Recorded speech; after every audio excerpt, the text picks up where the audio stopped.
Oh, Will Manso here with Clay Ferraro, your Miami Sports Pod. After a week of reflection, Clay, on the big news that happened early in the week with the firing of Brian Flores. And not only do we have the week of reflection, but now we've had a week of understanding why it happened, what happens next, who are the candidates, and more importantly, late in the week, the future for Tua Tagovailoa as far as a member of the Miami Dolphins. So those are all things we're going to get to. Let's start with the obvious, Clay, as we begin the initial thoughts that you had when the news came down that Brian Flores was fired as the head coach of the Dolphins.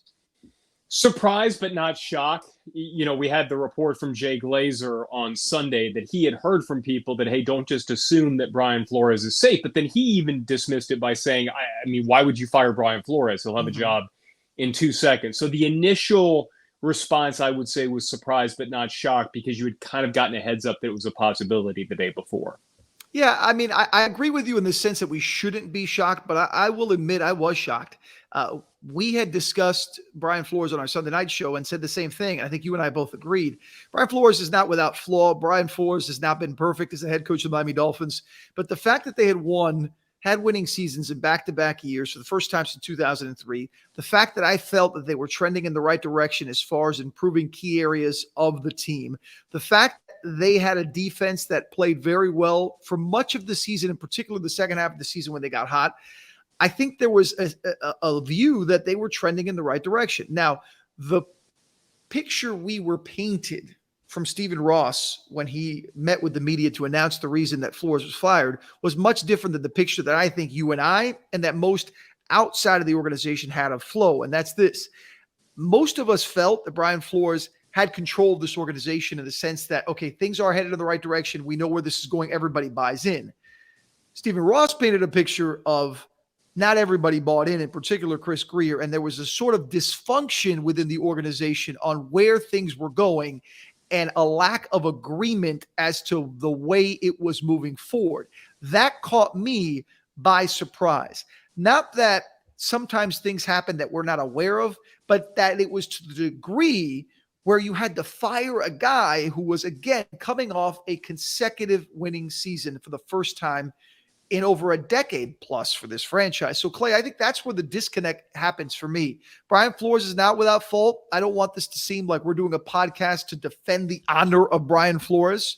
But the fact that this all comes out, and it's almost like the big bad Brian Flores is out, by Stephen Ross, quote, I don't think that we were really working well as an organization.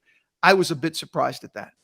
Saturday was what really got me. And for those of you who didn't follow every report on Saturday, you had pretty much simultaneous reports from Adam Schefter and Ian Rappaport from NFL Network that basically pinned the entire Deshaun Watson pursuit on some level on Brian Flores. And it was almost like, Will, and this was what got me. It was almost like the Dolphins wanted to just put everything involving Deshaun Watson and the potential PR problems that they might have already had or could potentially have in the future. They wanted to just put that all in the rear view by pinning it on Brian Flores. And then you started to piece some things together. And Will, that's why I said this. On Saturday, I tweeted this. I said, if you're a Dolphins fan sitting there and you're asking yourself, is this normal? Do other teams' fans have to deal with this? No, they do not. And I was not talking about just Saturday. I'm talking about Tony Sparano being the head coach while you're pursuing Jim Harbaugh and having this weird press conference to explain why you still want Sparano as the head coach without ever actually denying that you were going after Harbaugh. I'm talking about Chris Furster. I'm talking about Bullygate. How many times do we having a GM who and then hiring a coach without it actually being hired by the GM, and then like not having a GM but keeping the coach? This is not normal. And so this is just the latest abnormal thing that we're seeing with this franchise. This does not happen. The common theme? What's the common thread? Stephen Ross. Yes. And Ross says, quote, I'll take all responsibility. I'm the owner of the team. And if it's not working, it's really up to me. That is why we are making a change. But here's the thing. You can't change the owner. I mean, Stephen Ross is going to fire himself. He's not going to sell the team. This guy desperately, I have said many times in the past, you and I have had this discussion, Clay.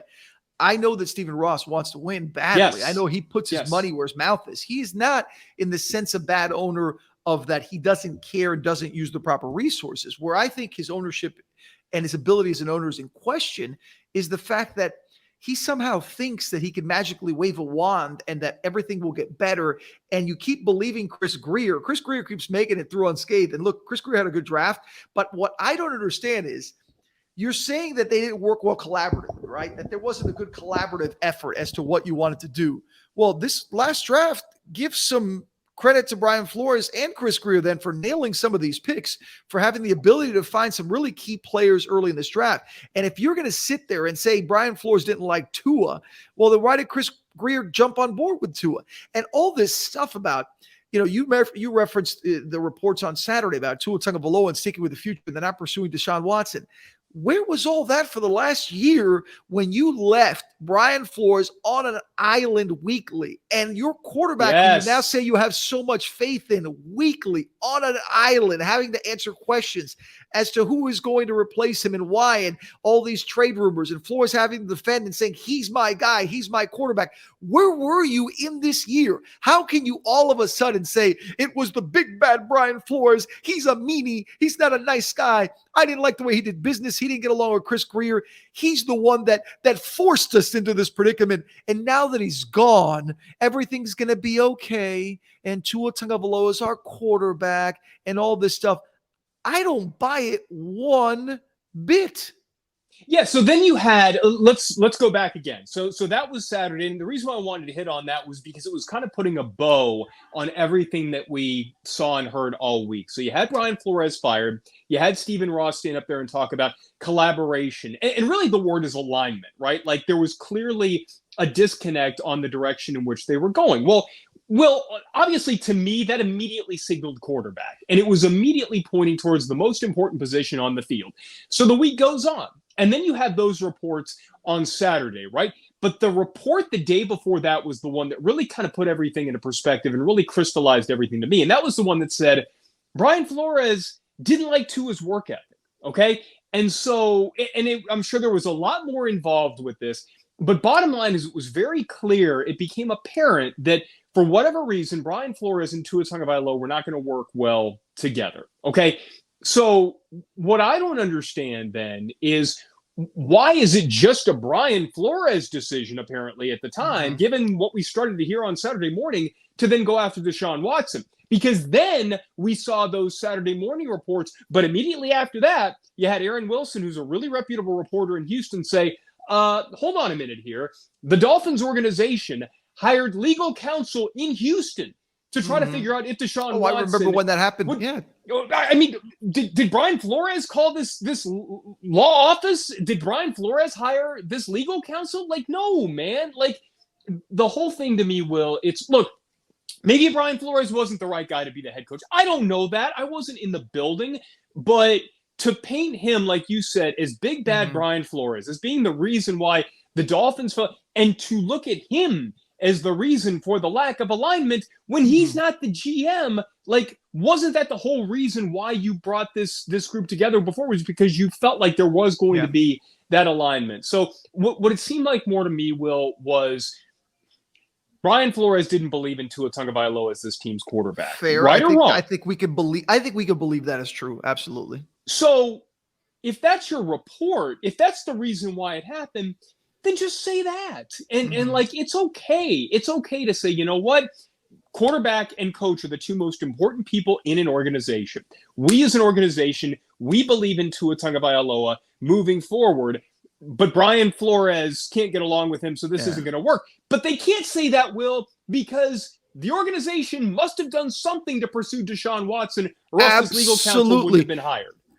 Again, I said it in the beginning, this is not a podcast to defend Brian Flores. We can find plenty of valid reasons why Brian Flores was fired. You could look at the slow starts. You could look at some of the questionable decisions. You could look at the fact that he couldn't put together an offensive staff his entire time here with any sort of consistency to help that young quarterback grow. We could go back to last year and the pulling in and out of Tua in the lineup, out, Ryan Fitzpatrick in. All things. We could look at his role in this pursuit of Deshaun Watson that happened for literally a year. All of those things are reasons you could say Brian Flores failed as a head coach for the Miami Dolphins. But to then after the fact, leak out information to make it seem like he was the only reason any of this happened, that you almost made a trade for a player with all of these legal issues hanging over his head, with the what would come if you made that kind of move or attempted to make that kind of move from a PR perspective as an owner, to sit there and say, oh, that was Brian Flores. That was Brian Flores. That's not my fault. Brian Flores is the one who wanted Deshaun Watson. No, you are the owner. You're the one who had to make sure you could pull it off. You're the one who had to register what it would mean from a public relations standpoint. You are the one, the only one that could possibly have final say in a move like Deshaun Watson, in a trade for a player that has so much trouble following him right now and hanging over his head. So for the Dolphins, Brian Flores getting fired isn't what has me all fired up and has me not understanding what the Dolphins were thinking. It's the fact that within a week of the firing, all quietly in one little Saturday morning, you start leaking out information that big bad Brian Flores was the guy and the reason why you did this, that he is the one who sabotaged the young quarterback. He is the one who wanted the guy with all the legal problems. He is the one that pushed Chris Grier and is the one that made me have to pursue this. But now that he's gone, everything is okay. We're going to stick with our quarterback. It's going to be fine. That, Clay, is the part where I can't understand. Fire Brian Flores, fine. Then to throw him under the bus, make him the scapegoat, and act like he has been the only issue in this organization the last 3 seasons is an absolute joke on the part of Stephen Ross and the Dolphins organization.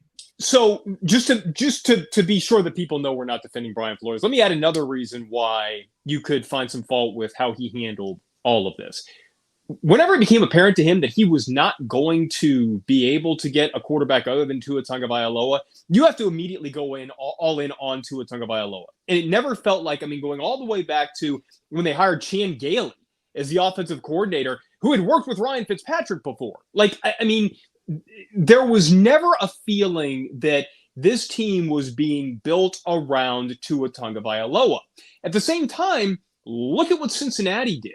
They go and they get Joe Burrow. They draft Jamar Chase. They start to build around Joe Burrow and get the guys that they feel like are going to make you better. You have to build around your quarterback, and you have to, as a coach, make sure that you're bringing in offensive minds who will do what your quarterback does well, who will call what it. So, again, let's add that to the list of things that maybe Brian Flores didn't do well.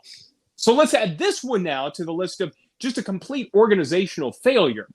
For some reason, Brian Flores felt all year long, and it felt like in that organization all year long, like there was still a chance that Deshaun Watson was going to be a Miami Dolphin. And it wasn't until after the trade deadline that this team finally put everything together. And we could sit here and say, oh, well, the schedule got softer. No, man, they lost to Jacksonville. They were far from perfect. Yeah, they were far from perfect. So why then was Brian Flores still of the belief that Deshaun Watson was a possibility for Miami, unless he was being told by other people in the organization that this was potentially going to happen? So, Again, Will, I agree with you in that I think Stephen Ross wants to win, and I think he wants to win badly.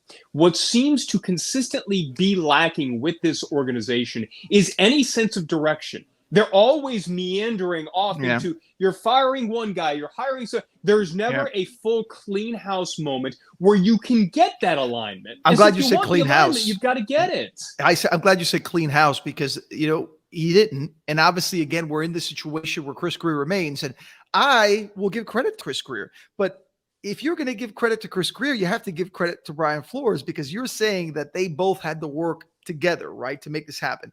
Then you're saying, well, it didn't work well together. Like they couldn't communicate well. Well, they came together to take Tua Tagovailoa, obviously, instead of Justin Herbert. Because if somebody would have stepped up for a decision that big, whether it's Brian Flores or Chris Grier, then I would assume that you'd have to take the other quarterback. You'd have to figure out a way. They obviously were in alignment there. Has it worked out? We don't know. You and I have both been big defenders of Tua and feel that the Dolphins can win with Tua if you build around them. But I think we're starting to see Tua as not the franchise elite quarterback. They're sticking with him, but I don't think they're sticking with him in the sense of saying, hey, he's the next Patrick Mahomes or he's even a Justin Herbert. They're sticking with him. I think we can give them the necessary things we need to put around them. But I think when you look at, Javon Holland, when you look at Jalen Phillips, when you look at the decisions that were made in this last draft and the players that were taken, Jalen Waddle, setting a rookie record for most receptions in a season. I mean, when you look at the things that were made and the decisions that were made, you can't tell me that all of a sudden they're not in alignment and then blame it on Flores and Grier's the man when they had to come in alignment to not only take Tua, but to take these other players who were a big part of the Dolphins' success. And oh, by the way, we're going to get into the guys to replace Flores because he's gone. That's it. He's not coming back. But whoever does take this next job has weapons, has young players. Again, Tua, Waddle, Holland, Phillips, you go down the list, 2 shutdown type corners that you've got paid the big contracts. They have decisions to make with Mike Gesicki and Emmanuel Ogbah. But again, the cupboard isn't bare here. This is a pretty good roster. I do agree with Stephen Ross on that. My disagreement with Stephen Ross, though, is that Brian Flores, for some reason, was holding back this roster from being any more than it should. This team was 9-8 this year, and I think they were a 9-8 team. But I also think they could be a 10-7, 11-6 type of team with some nice pieces added this offseason. And I have no reason to believe that you couldn't have done that with Brian Flores still as your head coach. Right. And so what appears to be happening is Brian Flores is the one taking the fall for the lack of alignment. I think you and I could both argue that he did some really good things as a coach, right? And I'm not going to say, everything he did was perfect, just like you can't look at every pick that Chris Grier has had and say that's perfect. In fact, you can't really pick out an offensive lineman currently on the roster. Oh, yeah, by the way. You're in alignment on that? Are you in alignment on that, Clay? Right. Like, who was aligning that offensive line? So Brian Flores, despite making some really good coaching moves and coaching decisions and some bad coaching moves and coaching decisions, gets fired for lack of alignment. Chris Grier, who's made some really good draft picks like Javon Holland and Jalen Phillips, Jalen Waddle. not so good draft picks and some failures along the Austin Jackson still to be determined and things like that. Yeah, absolutely. He doesn't take the fall for the lack of alignment. So I guess that's what's odd to me is there was just a different standard for Brian Flores with all of this, and the reasons why you let him go were not the reasons why you didn't let go of Chris Grier. So, if you're just saying job performance, I mean, you can find fault with both and you can find good things with both. But why fire one for lack of alignment and not the other when Chris Grier has been here longer and you would think would be more responsible for said alignment? You said something. I want to end the topic on Stephen Ross and look ahead to the replacement, but I want to end it with this. And I thought what you said was excellent, Clay, about Chris Grier being here longer, right? Why has Chris Grier been here longer? Why has he been here this long? Part of the organization for 20 years. Again, general manager since 2016. Keeps surviving all of these changes, whether it's head coach or player, quarterback, whatever it may be. I'll tell you why. Chris Grier is a good football man. He knows his stuff. I'm not going to paint Chris Grier to be some dummy who doesn't know what he's doing. And we just pointed out some of the draft picks he's hit on, though we could certainly point out many he hasn't. But Chris Grier is the perfect man to be next to a billionaire owner. And I don't know many billionaires, but let me tell you the one thing I've learned about billionaires over the years. They don't like to hear no. They don't like to be told they're wrong. They don't like to take the blame for things. And Chris Grier is the perfect guy to soothe things for Stephen Ross, to be that yes guy that, hey, we're going to fix things. Who do we have to get? What do we have to do? And basically, he's a good company man. Chris Grier is the ultimate company man that doesn't ruffle feathers from within. Brian Flores was the opposite of that. Brian Flores is a feather ruffler, if you could put it that way. He wasn't afraid to stand up to Stephen Ross. He had no problem voicing his opinion. Right or wrong, by the way. Again, it goes back to this isn't a defense of Brian Flores. This is just telling you that Brian Flores is a man who wears emotions on his sleeve and would tell you what he felt. Chris Grier is a man who understands what it takes to survive 20 years in this business. You can't be the guy that's always fighting with the owner. You can't be the guy that's always saying no to the owner. You have to be that company man. And Chris Grier is the ultimate company man. On top of, again, being a good football guy, but to survive this long and to keep getting through there, it's more than just football. He knows the things he has to say to Stephen Ross to keep this job. I don't know how much longer he's going to keep saying it, or I don't know if maybe it's going to take a young head coach or come in here and winning right away, because Brian Flores took a rebuild to 5 wins to 10 wins to 9 wins to back-to-back seasons, winning for the seasons for the first time 2003, and he's out of a job. So with all that said, Clay, who wants this job? I know a lot of people do. I ask that. I say that laughing, but knowing there are plenty of good candidates.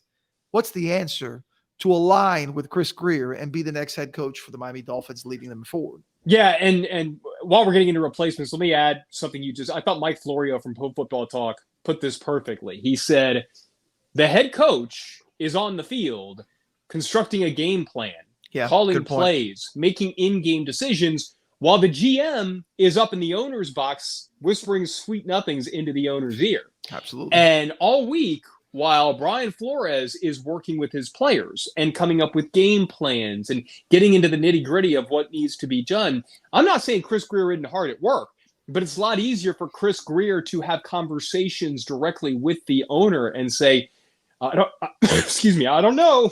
I don't know why this is going wrong. One second, let me cough. And throw under the bus Brian Flores. Well, exactly. Absolutely. And so like it's this like affirmation bias of if Stephen Ross says, "Oh, why is this happening?" The person who's with him more often can say, "Oh, it's because this person that you never talk to is doing this." Yeah. And so I think this goes back to exactly what you were saying, which is kind of having the ear. All right, as far as replacements go, where would you go? Where do you go?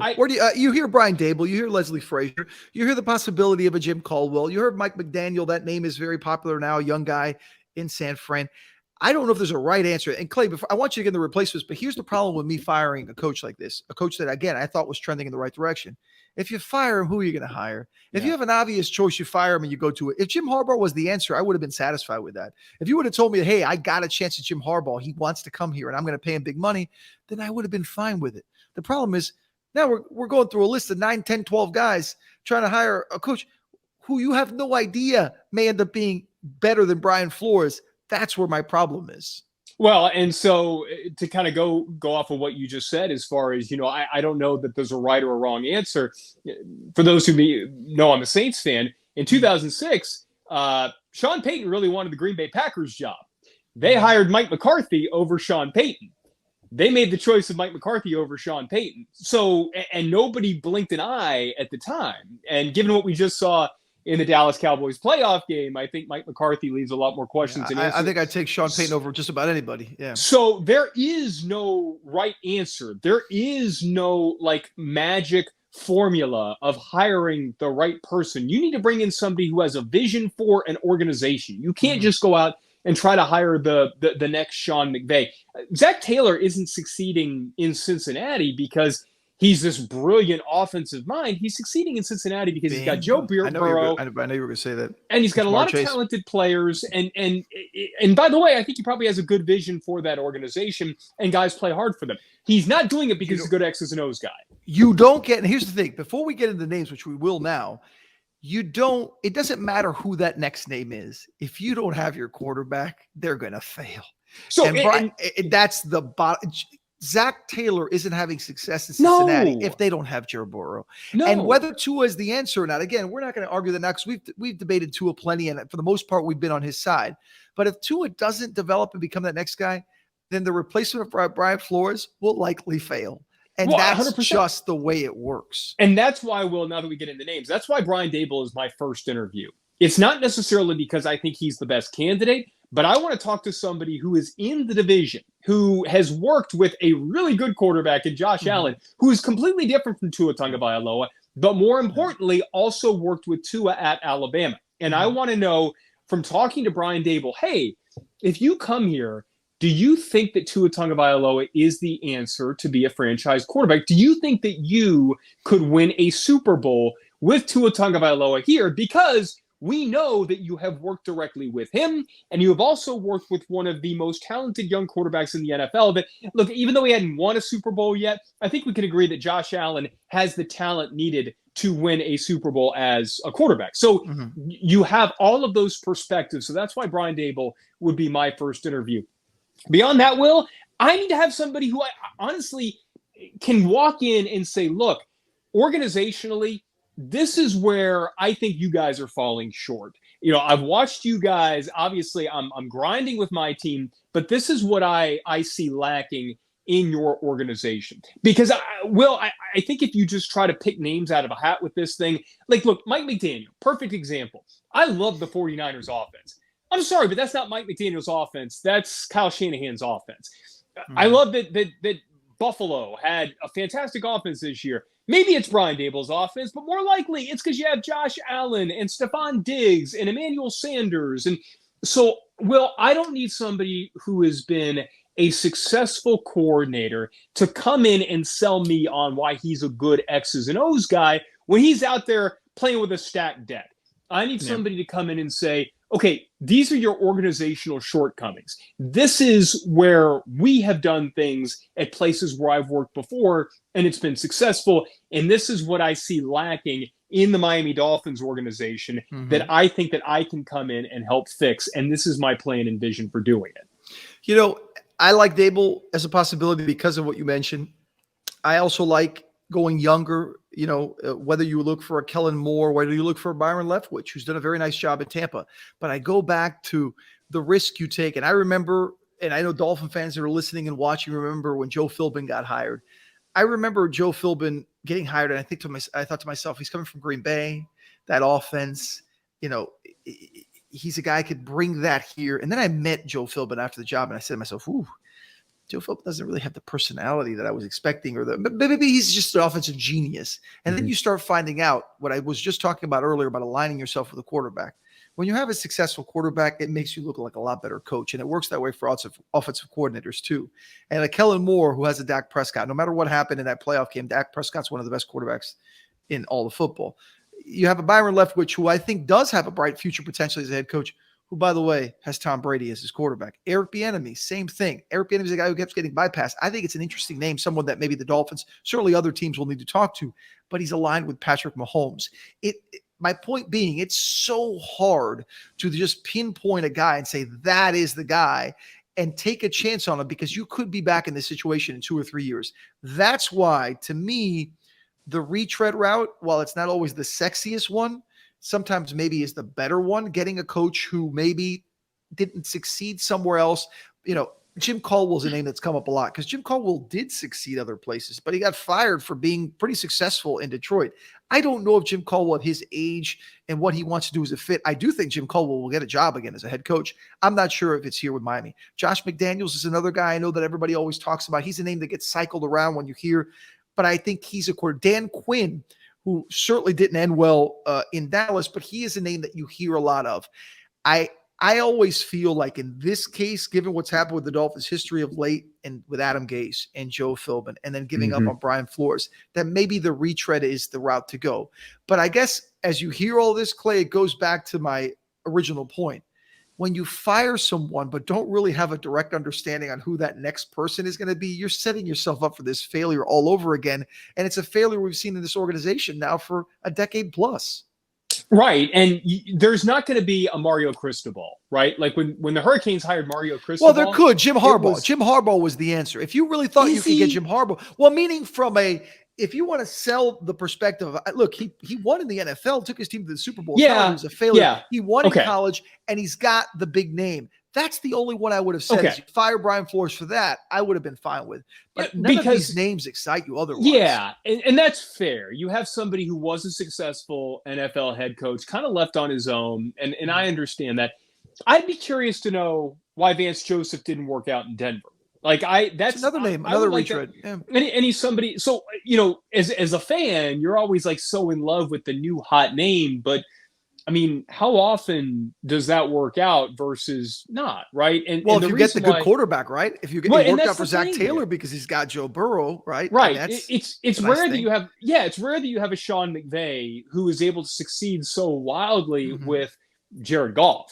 You know what I mean? Like if you're trying to find the next Sean McVay, good luck, because it took a long time for anybody to find the first Sean McVay. And everybody's trying to find the next Belichick. Good luck with that, because they're all failing too. You could throw Flo potentially into that mix. They haven't turned out well. It's hard to just find a guy to be that next guy. It doesn't work that easily. So to me, there is not going to be a single person that I'll look at and say, yep, you know what, home run hire. Unless you go and find a way to steal Sean Payton from the New Orleans Saints. So you go, if you go and you steal a dynamic, successful sitting head coach that nobody is talking about right now because it doesn't even seem like a possibility because of tampering and draft picks and all that, then that's one thing. But beyond that, Will, any name is going to be a crapshoot. There Leslie is not going to be Frazier. a How about Mario Leslie Cristobal. Frazier? Leslie Frazier is a coach that I think is a guy that should get another chance as head coach. I think he's a guy that can be successful. Will that excite Dolphins? Another defensive-minded coach, a retread, a guy that's not the hotshot name. Certainly wouldn't excite the fan base, but I think it would be a solid hire. I don't have a problem with it. But again, it goes back to why not just keep building off what you had?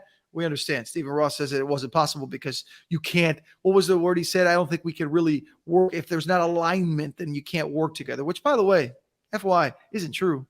I mean, you think everybody in every organization, you don't think there are organizations that have clashes within the front office and with coaches, but for the betterment of the team, find a way to have answers? Not everyone. How can you have, Clay, you and I are two guys that love sports and that pretty much aligned in what we think, but we're not always agreeing, right? I mean, how do you can't? I don't think we agree on Jim Harbaugh right now. Yeah, exactly. So how can you expect 2 people, 4 people, 6 people in a room of scouts and executives and front office personnel and football people and coaching staff to sit and say, yes, we're all in agreement? I mean, disagreement. What does Spo always say? I love those uncomfortable moments. Yeah. You don't think Eric Spoelstra and Pat Riley have sat there in meetings with Andy Ellisberg and Spoelstra has said, I don't like this player. I don't want this player on my team. And Pat Riley's had to say, you know what? I like this player, but I'm going to go with you and agree with you. And Andy steps in. I mean, that's part of evaluating. That's part of having a franchise. How can you make it sound like they're always going to be in agreement and that you can't run a successful franchise when you don't agree on everything? It doesn't work that way. That's another part of this baloney that I don't understand. But I will say this.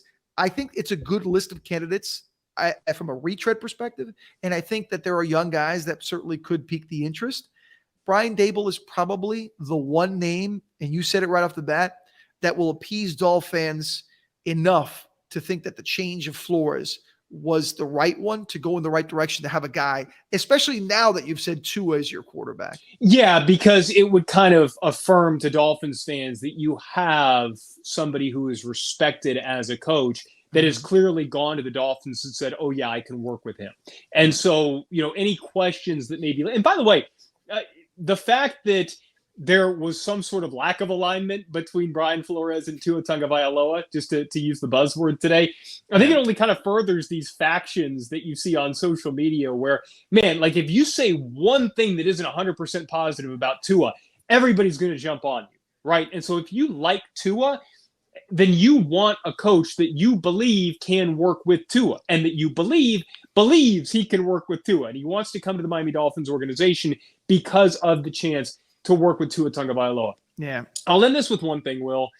One of my favorite phrases is, if you want to go somewhere you've never been before, you got to do something that you've never done before. You got to do things that you've never done before. And well, the only way you do that is by hearing no. Yeah. So, unfortunately, if you keep hiring people who are going to do the things that you want, how are you going to expect any results different than what you've gotten since you took over as the owner of the Miami Dolphins? Like, if somebody is telling you no, it's probably a good thing. And until you realize that, things aren't going to change as an organization. I don't care who it is that's the coach. Things are not going to change until you're willing to admit, you know what, maybe we have not gotten this thing right. Yeah. And I think the bottom line is this, I have defended Tua a lot. And again, I go back to the way I said about Brian Flores. And Tua doesn't need me to defend him. I mean, what does he care? I mean, he's got to worry about being a good player and growing and learning. But when you look at what's happened to him, right, he's had to have very thick skin to deal with all the criticism, to deal with the Deshaun Watson rumors. And I appreciate that about him. But you know what? In this situation, he also has to have thick skin because he also has to know that a head coach just got fired because they couldn't get along, you know? And that's not Tua's fault. I mean, that's Stephen Ross's decision. Tua did not fire Brian Flores. But you got to, at the same time, know that it's on you to improve as a player. It's on you to reach that next level. And they're putting this all on Tua now. You spent a year of deflecting the Watson rumors and having this cloud. Now you have the pressure of, like, we just fired a head coach because we picked you over this head coach, essentially. At some point, Tua's going to have to take that next step. And that point has to be now. I mean, that point has to be next year. So if there are truly questions about his work ethic, if there are truly questions about his dedication, All things, by the way, back to the whole, scapegoat and throwing out things and rumors and gossip. I mean, we didn't hear about this during the season. Nobody seemed to care when Tua was posting a pic golfing or whatever. No, who cares? It's when you don't have success that all of a sudden people point to these things. But Tua Tagovailoa will have to be the answer to the riddle of, hey, is this the guy? He's the only one who can answer it. He needs to go out and be the guy. And while a head coach and an offensive-minded head coach will help, while the rebuilding of the offensive line that Chris Grier now can no longer blame Brian Flores about for the advancement of whatever or coaches Adam that they Gase decide, for that matter, anyone, exactly.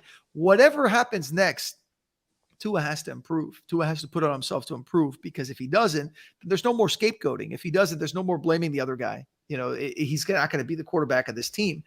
I am fine with him coming back. What did we say our last podcast? I'm fine with Brian Flores coming back for a fourth season, but he has a lot to prove. And I think that Tua Tagovailoa should be the starting quarterback of this team, and he has a lot to prove. Well, guess what? Brian Flores is gone. He's not going to prove anything for the Dolphins. It's still on Tua Tagovailoa to prove that he can be the guy. And all this scapegoating, Clay, and all these excuses and all these leaks and information that apparently, and all this lack of collaboration and whatever the heck, all this BS that Stephen Ross is bringing out there and feeding us will not matter anymore, because they have no one else to blame. Chris Grier is aligned with Tua Tagovailoa and whatever head coach they bring in, and you better hope they start winning next year, because I can't imagine that Tua's then the quarterback for the future if they don't, and that Chris Grier is the general manager for the future if they don't. Yeah, and he has to show a lot. I don't know. I don't even know if it's realistic to expect him to go out and compete with some of these teams in the division, even though New England got blasted in Buffalo on Saturday night. Yeah, I think it's fair to say that they're a step ahead of where the Dolphins are in whatever you want to call it, a rebuild, a rebirth, whatever it is. Buffalo clearly the class of the division, so it's going to be hard to make the playoffs in this division competing with those teams. Even if you don't make the playoffs, you need to see some growth from Tua, and I need to see that whoever they hire as a head coach, and whoever that coach hires as an offensive coordinator, or if he's calling the plays himself, you need to see some sort of, again, using this buzzword, alignment. You need to see that you are building an offense around Tua, and that when it is starting to get in place, that some of the things that we've seen Tua, some of the shortcomings, the lack of arm strength, the poor decision-making at times, those need to start to improve. And I need to see that happen rather quickly, because by year 3 now in the NFL, this isn't like the good old days when, man, they give you as much time as you need. You'll sit behind a starting quarterback. I mean, what Steve McNair, did he not even play till his 3rd year, I think, or whatever it was? It was a couple years at least, yeah. Year 3 now. I mean, Aaron Rodgers, by the way. Something. Aaron Rodgers didn't play. Yeah, there's another one. Aaron Rodgers, same thing. Favre, yeah. Like back then, it was okay to wait that long. Now, year 3, you better be showing something, or it's your fault and not the coach's fault anymore. Yeah, and look, we're going to end it with that. This is the end of the Brian Flores era. No matter how much we sit here and don't understand it, no matter how much there are people listening that are probably saying, good, he deserved to get fired, others saying he didn't. The point is, he's been fired. And that's one less scapegoat to go around. Like that now, there's one less person for Stephen Ross to blame for the struggles of the Miami Dolphins. But at some point, you're going to start running out of people, and you're going to have to blame Chris Grier. And I know that he said he blames himself, but I mean, what else is he going to say? Oh, I take full responsibility for what? For all the changes? The Dolphins are coming off, I said it 3 times during this podcast, back-to-back winning seasons for the first time since 2003. I mean, there was and there is positive momentum. I'm not going to make it seem like all is doomed and this organization is a mess. Someone asked me on Twitter the other day, like, are the Dolphins as big a mess as they seem to be? And I said, no, because they actually have a good roster. I actually like the Dolphins roster. There are issues in the offensive line. Obviously, we don't like. They need probably 3 new starters there. That's a lot in an offseason, but it's been done. You've seen teams with success the last couple of years do that. I still think there are questions whether Tua could be the guy, which we just discussed. I think there are questions about playmakers alongside Jalen Waddle. I think obviously you have to figure out what you're going to do with Mike Gesicki. But I think overall, this is a roster, given the assets they have. By the way, we haven't even mentioned the 2 buzzwords, cap space, right? The cap space that Chris Grier will have at his disposal, the ability to make moves. And now that you're not going to make that kind of trade for Deshaun Watson, where you'd have to give up the farm and do all these different things and manipulate the salary cap, there are ways for this team to be really good next season. But you got to move forward and make the right decisions that this franchise still can't find a way to make. And whether the right decision was to fire Brian Flores, Clay, I don't know. But I guess the question now becomes this one, that with this, who do you think is the next head coach of the Miami Dolphins? You seem to think Brian Daboll is probably the safest bet. I think Daboll is the safest bet because of the connection with Tua. And put it this way, if Brian Daboll is not the head coach of the Miami Dolphins, I'll start to question a lot whether Tua is a franchise quarterback even more than I was before. Because if somebody who has worked with him can't sell the organization on his vision to work with Tua, or tells him flat out that he doesn't want to work with Tua, then I would have more questions about that. So that's why I'm leaning more towards Brian Daboll, because it's kind of the path of least resistance, and you kind of check a lot of boxes that way. I'm leaning more toward Retread, because I feel that a Retread coach, a coach with a little more experience, can probably come in and hire a pretty good staff, which was certainly an issue with Brian Flores. I think if you can hire a Retread coach who can focus on the team, and then bring in some good young coordinators that again, with that respect of that coach to follow, bring in a young staff and not have the issues. Because when we go back on Brian Flores, his downfall, and whatever Stephen Ross says, part of his downfall was the fact he could not assemble staffs. He could not assemble staffs on offense. And that is something that this next head coach will have to build. Someone with a little experience likely can do that better than a brand new coach, a coach that comes over as a coordinator. I think that's something to follow.